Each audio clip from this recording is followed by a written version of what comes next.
नमस्कार। हाँ, श्री कार्ति चिदम्बरम जी। Thank you, Madam Chairperson. I was hoping that the Sports Minister would be here, but I can understand his state of mind, especially after what has happened in his home state.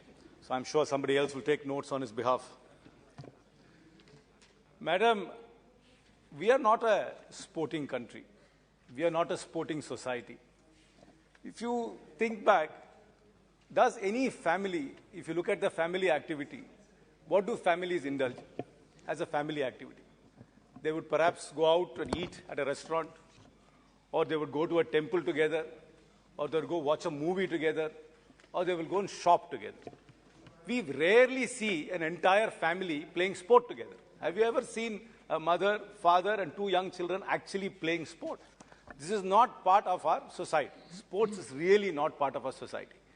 And our educational system, which is based on this exam, tuition, and homework, is the greatest impediment for the growth of sport in this country.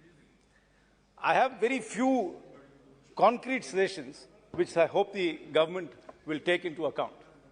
First, there should be no school, whether private or public, or government school, which can function legally without having a sports ground of its own.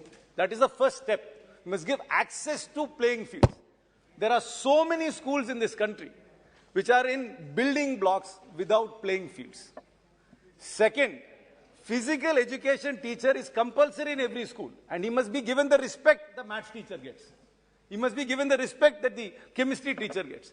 In most schools, the physical education teacher is only used to catch late-coming students or to punish students who are in detention. There is no respect for physical education teachers. First step is to start the society, the educational system must start respecting the physical education teachers.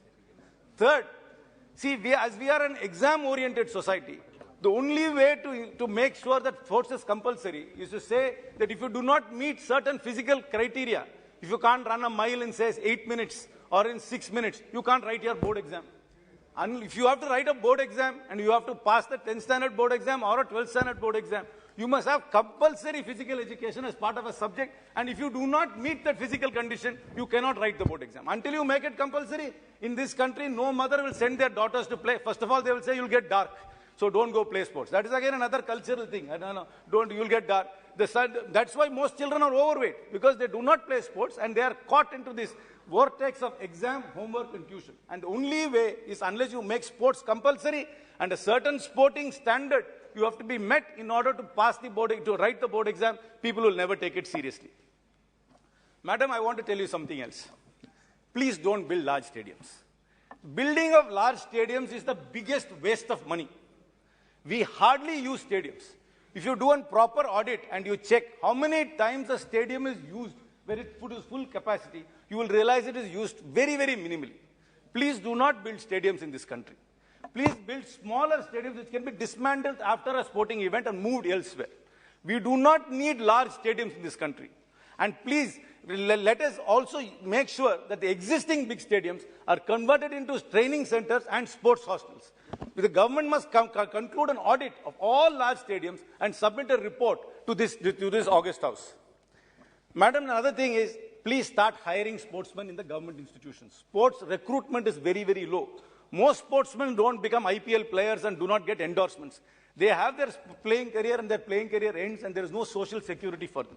Please start hiring sportsmen in all government institutions. But don't tie them up to desks. Allow them, hire them in sports quota and encourage them to travel throughout the country trying to spot talent. In fact, even CSR budgets of companies must be encouraged to hire sportsmen, but they must not be given desk jobs. They must be told to travel to the districts to spot talent and to bring those talent forward. Madam, the main problem is we don't have access to playing fields. That is where our resources must be spent. We should not be spending on stadiums, and we should be spending money on coaches who can go and spot talent. And we also need to encourage international coaches to come to India, pay them market salary, so they will find it viable to come and work in India. It is very, very important to have the new technologies which are available in sport and to bring them here. Madam, 2 more minutes. Please give cash incentives to sportsmen based on their rankings. 1 minute. Let there be no arbitrariness in this. Most sports have international ranking. If you achieve a certain ranking, let the government give a certain incentive at the end of the year. In tennis or most international sports have the clear thing. So we have to think out of the box. We have to break this vortex of exam, tuition and homework, start giving respect to physical education teachers, insist on playing fields and stop building these big stadiums. And one last thing I'll say. Please, in your ego, don't bid for the Olympics. It will bankrupt the country and it is not going to do anything. In your ego, please do not bid for the Olympics. Thank you very much. बहुत अच्छा। हाँ, श्रीमती जसकौर मीना जी।